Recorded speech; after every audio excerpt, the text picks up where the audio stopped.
Hello everyone, welcome back to my channel. তো friends, আজকে আমি আপনাদের সঙ্গে শেয়ার করব প্রিন্সেস কাট ব্লাউজ সূত্রের সাহায্যে কি করে ড্রয়িং করতে হয়। তো আমি কিন্তু পারফেক্ট ভাবে এই মাপগুলো নিয়ে নিয়েছি, আপনারা কিন্তু পারফেক্ট ভাবে এই মাপগুলো নেবেন। তো এখানে ছাতি, ঝুল, পুট, কোমর আমি নিয়েছি। আর সেলাইয়ের ভাষায় এটাকে কি বলে আমি এটা একটা ভিডিও করে রেখেছি। আপনারা যারা নতুন করে সেলাই শিখতে চান তারা কিন্তু দেখে নেবেন যে বডির কোন পার্টকে কি বলে। তাহলে কিন্তু এই ব্লাউজটা বানাতে একদম আপনাদের অসুবিধা হবে না। তো ছাতি, ঝুল, পুট, কোমর কোথায় কোনটা হয় তো সেটা কিন্তু আমি ভিডিও বানিয়ে রেখেছি, আপনারা অবশ্যই দেখবেন। তো এই ব্লাউজটা বানানোর জন্য আমি সবার প্রথমে নিয়ে নিয়েছি এর পারফেক্ট মাপ। তো ছাতি দেখুন আমি নিয়েছি 32, ঝুল নিয়েছি 13, পুট নিয়েছি 12, কোমর নিয়েছি 28 আর সামনের গলা নিয়েছি 6। আপনারা যারা 32 সাইজের জন্য বানাতে চান এই মাপটা নিয়ে নিলেও হবে, তাতে কোনো সমস্যা নেই। তো দেখুন বাঁদিকে যা যা আমি নিয়েছি সেম ভাবে কিন্তু আমি ডান দিকেও একদম হুবহু লিখে নিয়েছি, ঠিক আছে। ছাতি, ঝুল, পুট, মোহরা, কোমর, ঠিক আছে। তো দেখুন এই মোহরা বা বগলটা কিন্তু আমি এখানে নিইনি, আমি কিন্তু ছাতির মাপ থেকে বগলের মাপটা বের করব। আপনারা দেখে নিন ঠিক কি করে এই বগল বা মোহরার মাপটা বের করতে হয়। তবে আপনাদের যদি মনে হয় বগলের মাপটা নিয়ে নিতে পারেন, তবে না নিলেও চলে, ঠিক আছে। তো চলুন এবার আমরা সূত্রে ফেলি। তো সবার প্রথমে দেখুন ছাতি আমাদের রয়েছে 32, আমি কিন্তু 32 হুবহু লিখে নিয়েছি, ঠিক আছে। এবার এটাকে সূত্রে ফেলবো আমরা। তো 32কে আমরা 4 দিয়ে ভাগ করব। আপনার ছাতি এখানে যাই থাকুক না কেন, যেমন আপনার এখানে 32-এর জায়গায় 28, 30, 34 হতে পারে, কোনো সমস্যা নেই। তো দেখুন 32কে আমি ভাগ দেওয়ার পর বেরিয়েছে 8, আর তার সঙ্গে আমি সেলাই মার্জিনের জন্য এক্সট্রা 1.5 ইঞ্চি নিয়ে নেব। এখানে আপনারা 2, 2.5 অবধি নিয়ে নিতে পারেন, কোনো সমস্যা নেই, ঠিক আছে। তো দেখুন 8 আর 1.5 যদি আমি অ্যাড করি তাহলে আমার বেরিয়ে যাবে 9.5, ঠিক আছে। তো ছাতির মাপটা কিন্তু আমাদের একদম পারফেক্ট ভাবে বেরিয়ে গেল, আপনারা বুঝে নিন তাহলেই হয়ে যাবে। তো চলুন এবার চলে আসি ঝুলের মাপে। তো দেখুন আমার ঝুল রয়েছে 13, আমি এই 13 কিন্তু হুবহু ঝুলের পাশে লিখে নিয়েছি, ঠিক আছে। আর এর সঙ্গে আমরা 1 ইঞ্চি এক্সট্রা অ্যাড করবো, তার মানে আপনার এখানে যদি ঝুল থাকে 12, 14, 15 কোনো সমস্যা নাই, তার সঙ্গে শুধুমাত্র 1 যুক্ত করবেন তাহলেই কিন্তু হয়ে যাবে। তো দেখুন 13 আর 1 আমি যদি অ্যাড করি তাহলে আমার হয়ে গেল 14। তো এবার আমরা পুটের মাপে চলে আসি। পুট রয়েছে আমার 12, সেম ভাবে কিন্তু আমি লিখে নিলাম 12, ঠিক আছে। তো এইবার আমরা সূত্রে ফেলবো। আপনাদের যাই পুট থাকুক না কেন তাকে হাফ করে দেবেন, মানে 6 দিয়ে ভাগ করবেন, যা বেরোবে তাই কিন্তু আপনার অ্যাকচুয়ালি পুটের মাপ, ঠিক আছে। তো দেখুন 12কে যদি আমি হাফ করি আমার বেরিয়ে গেছে 6। তো এটা কিন্তু আমার একদম পারফেক্ট উত্তর বেরিয়ে গেল। তো দেখুন এবার আমরা নিয়ে নেব মোহরার মাপটা, ঠিক আছে। তো মোহরা বা বগলের মাপটা কিন্তু আমি নিয়ে নিই, আমি এখানে ছাতির থেকে বের করে দেখাবো। তো ছাতি থেকে কি করে বের করতে হয় দেখে নিন। তো ছাতি আমার রয়েছে 32, আমি কিন্তু 32টা লিখে দিচ্ছি। তারপরে আমি এটাকে 4 দিয়ে ভাগ করব, ঠিক আছে। তো দেখুন 4 দিয়ে ভাগ করার পর আমাদের বেরিয়েছে 8। এবার তার সঙ্গে আমরা আরো 1.5 ইঞ্চি মাইনাস করব, ঠিক আছে। আপনার যা ছাতি থাকবে তাকে 4 দিয়ে ভাগ করবেন, ভাগ করার পরে যা বেরোবে তার সঙ্গে মাইনাস 1.5 করবেন, তাহলে কিন্তু আপনার মোহরা বা বগলের মাপটা একদম পারফেক্ট ভাবে বেরিয়ে যাবে। এখানে কিন্তু আপনারা এই সূত্রটা অবশ্যই ফলো করবেন, তাহলে দেখবেন আপনাদের ব্লাউজ কিন্তু একদম ফিটিং হবে পারফেক্ট ভাবে, সুন্দর লাগবে দেখতে। এইবার আমরা নিয়ে নেব কোমরের মাপ, ঠিক আছে। তো কোমর আমার রয়েছে 28, আমি লিখে নিয়েছি। এবার আমরা 28কে 4 দিয়ে ভাগ করব, ঠিক আছে। তো দেখুন 28কে 4 দিয়ে ভাগ করার পরে বেরিয়েছে 7।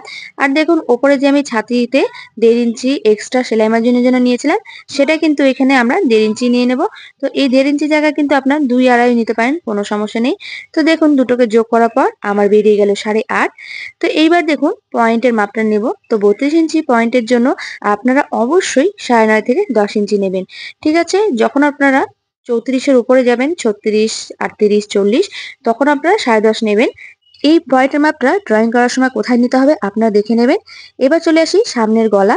তো এখানে আপনার কাস্টমার আপনাকে যা বলবে তাই নিয়ে নেবেন, এখানে কিন্তু কোনো সূত্রের দরকার পড়বে না, ঠিক আছে। তো দেখতেই পাচ্ছেন কত সুন্দরভাবে আমার কিন্তু এই যে সূত্রের সাহায্যে উত্তর বের করা হয়ে গেল। এবার আমরা ড্রয়িং করে নেব, ঠিক আছে। তো ড্রয়িং করার জন্য আমরা এখানে ছোট স্কেল ব্যবহার করব, কারণ এখানে আমার অত বড় জায়গা নেই। দেখতেই পাচ্ছেন 14 ইঞ্চির জন্য আমার কিন্তু এখানে একদমই জায়গা নেই।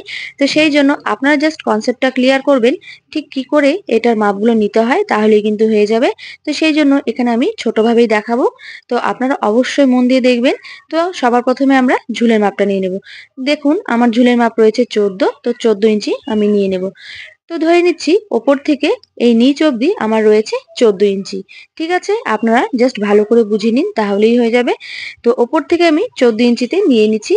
আপনারা যখন এটা ফাইনালি কাপড়ে কাট করবেন তখন কিন্তু আপনার ওই ফিতের সাহায্যে 14 ইঞ্চিটাই নিয়ে নেবেন। ঠিক আছে? তো এবার আমরা নিয়ে নেব পুটের মাপটা। একদম উপর থেকে আমরা পুটের মাপটা নিয়ে নেব। তো দেখুন পুট আমার রয়েছে 6, আমি কিন্তু 6 ইঞ্চি নিয়ে নেব। তো কোথা থেকে আমাদের পুটটা নিতে হবে দেখে নিন। একদম ওপর থেকে নিয়ে নিচ্ছি। তো ধরে নিচ্ছি এখান থেকে এত দূর অব্দি আমার রয়েছে 6 ইঞ্চি। ঠিক আছে? তো আপনারা যখন ফিতেতে দিবেন তখন কিন্তু পুরো 6 ইঞ্চিটাই নেবেন। আমি জাস্ট এখানে ড্রয়িং করার জন্য আপনাদেরকে বুঝিয়ে দিচ্ছি যেন আপনাদের কনসেপ্টটা ক্লিয়ার হয়ে যায়। তো এইবার আমরা নিয়ে নেব বগলের মাপটা। দেখতেই পাচ্ছেন আমার বগল বেরিয়েছে 6.5। তো যেখানে আমাদের পুটের মাপটা শেষ হয়েছে সেখান থেকে নিয়ে নেব। তো ধরে নিচ্ছি এখান থেকে এত দূর অব্দি আমাদের রয়েছে 6.5। ঠিক আছে? যেখান থেকে আমাদের আর্মহোল বা মোহরার মাপটা শেষ হয় সেখান থেকে শুরু হয়ে যায় আমাদের ছাতির মাপটা। তো ছাতির মাপ আমার বেরিয়েছে 9.5। তো এখান থেকে এখন আমরা 9.5 ইঞ্চিতে দাগ দিয়ে নেব। তো ধরে দিচ্ছি এতদূর অব্দি আমি 9.5 ইঞ্চি নিয়ে নিয়েছি। আমি বারবার বলছি এখানে যেহেতু জায়গা কম তো তার জন্য আমি কিন্তু এখানে ছোট করে বুঝিয়ে দিচ্ছি। আপনারা যখন ফাইনালি কাপড়ে কাট করবেন তখন কিন্তু আপনাদের যা মাপ আছে সেটাই নিয়ে নেবেন। তো ছাতির পরে এবার আমরা নিয়ে নেব কোমরের মাপটা। তো দেখতেই পাচ্ছেন সূত্রের সাহায্যে আমার কোমর বেরিয়েছে 8.5। তো একদম নিচের থেকে আমরা 8.5 ইঞ্চিতে দাগ দিয়ে নেব। তো ধরে নিচ্ছি এতদূর অব্দি আমি 8.5 নিচ্ছি। ঠিক আছে? বুঝতে পেরেছেন? এতদূর অব্দি আমি 8.5 নিয়ে নিচ্ছি। এবার উপরের দাগের সঙ্গে নিচের দাগটা ভালো করে মিশিয়ে দিচ্ছি। দেখুন আমার কিন্তু চারিদিক থেকে ড্রয়িং করা কমপ্লিট হয়ে গিয়েছে। এবার আমি ভেতরের দিকে ড্রয়িং গুলো করব। তো এখানে ভালো করে আপনাদেরকে বুঝতে হবে। তো দেখুন পয়েন্টের মাপটা এবার আমি নেব। কোথা থেকে নিচ্ছি দেখে নিন। আমাদের যে পুট রয়েছে সেখানে এই ফিতেটাকে ধরতে হবে। ধরে নিয়ে যতদূর অব্দি আমাদের 10 ইঞ্চিতে যাবে ততদূর অব্দি কিন্তু আমাদেরকে এই পয়েন্টের মাপটা নিয়ে নিতে হবে। তো ধরে নিচ্ছি ওপর থেকে এতদূর অব্দি আমার 10 ইঞ্চি রয়েছে। ঠিক আছে? তো এখানে কিন্তু জায়গা নেই। আমি কিন্তু বারবার বলছি আপনারা জাস্ট কনসেপ্টটা ক্লিয়ার করে নিন তাহলেই হয়ে যাবে। তো উপর থেকে আমরা 10 ইঞ্চি নিয়ে নিচ্ছি। এবার আমরা এখান থেকে এতদূর অব্দি দাগ টানবো। তো সেটা কত টানবো দেখে নিন। আপনার যে ছাতি রয়েছে তাকে 10 দিয়ে ভাগ করবেন। ধরুন আমার ছাতি রয়েছে 32, তাকে যদি আমি 10 দিয়ে ভাগ করি তাহলে আমার বেরিয়ে যাবে 3.2। তো আমি 3.2 ইঞ্চিতে নিয়ে নিচ্ছি। আপনারাও কিন্তু তাই করবেন। যার ছাতি থাকবে তাকে 10 দিয়ে ভাগ করবেন, যা বেরোবে তাহলে কিন্তু আপনার বেরিয়ে যাবে। তো ওপরে যা নিয়েছি নিচেও কিন্তু আমরা সেমটাই নিয়ে নেব। 3.2 ইঞ্চিতেই নিয়ে নিচ্ছি। ঠিক আছে? তো এই দুটো দাগকে এবার আমি ভালো করে মিলিয়ে দিচ্ছি। ঠিক আছে? এইবার দেখুন এখানে আমাদেরকে একটা মাপ নিতে হবে। তো অবশ্যই 32 ইঞ্চির জন্য 1.5 ইঞ্চি আপনারা নিয়ে নেবেন। তো ফিতাটাকে জাস্ট এখানে রাখবেন, রেখে 1.5 ইঞ্চিতে নিয়ে নেবেন। তো ধরে নিচ্ছি এতদূর অব্দি আমি 1.5 ইঞ্চি নিয়ে নিচ্ছি। এবার উপরের দাগের সঙ্গে নিচের দাগটাকে কোনাকুনি ভাবে মিলিয়ে দিচ্ছি। তো দেখুন এই যে আমরা 1.5 ইঞ্চি এক্সট্রা নিয়েছি সেটা কিন্তু আমাদের সাইড থেকেও 1.5 ইঞ্চি এক্সট্রা নিতে হবে। না হলে কিন্তু আপনাদের কাপড়ে কম পড়ে যাবে। তো এই 1.5 ইঞ্চি এক্সট্রা আপনারা সাইড থেকে কিন্তু নেবেনই। এটা কিন্তু অবশ্যই মাথায় খেয়াল রাখবেন। ঠিক আছে? তো 1.5 ইঞ্চি এক্সট্রা আমি এখান থেকে নিয়ে নিলাম। এবার ওপর থেকে নিচের দিকে আমি কোনাকুনি করে টেনে দিচ্ছি দাগটা। এইবার আমরা বগলের শেপটা দেব। তো অবশ্যই ফ্রন্ট পার্টে সবসময় 1.5 ইঞ্চিতে আপনারা শেপটা দিয়ে নেবেন। তো আমি দেখুন এখান থেকে রেখে তারপরে 1.5 ইঞ্চিতে নিচ্ছি। ঠিক আছে? ফিতেতে যখন আপনারা করবেন 1.5 ইঞ্চি পারফেক্ট ভাবে নিয়ে নেবেন। তারপরে এরকম আলতো হাতে এইভাবে শেপটা কিন্তু রাউন্ড করে দিয়ে দেবেন। ঠিক আছে? এরপরে আমরা প্রিন্সেস কাটের যে শেপটা আছে আলতো হাতে এইভাবে দিয়ে দেব। ঠিক আছে? এরপর আমরা নিয়ে নিব গলার মাপটা। আপনার যা গলা থাকবে তাকে অর্ধেক করে নেবেন। তো এখানে আমার দেখুন পুট রয়েছে 6, তাকে আমি হাফ করে দিচ্ছি 3। তো এখান থেকে আমরা এখন নিয়ে নিব গলার মাপ। ঠিক আছে? তো মোটামুটি 3 ইঞ্চি অব্দি নিয়ে নিচ্ছি।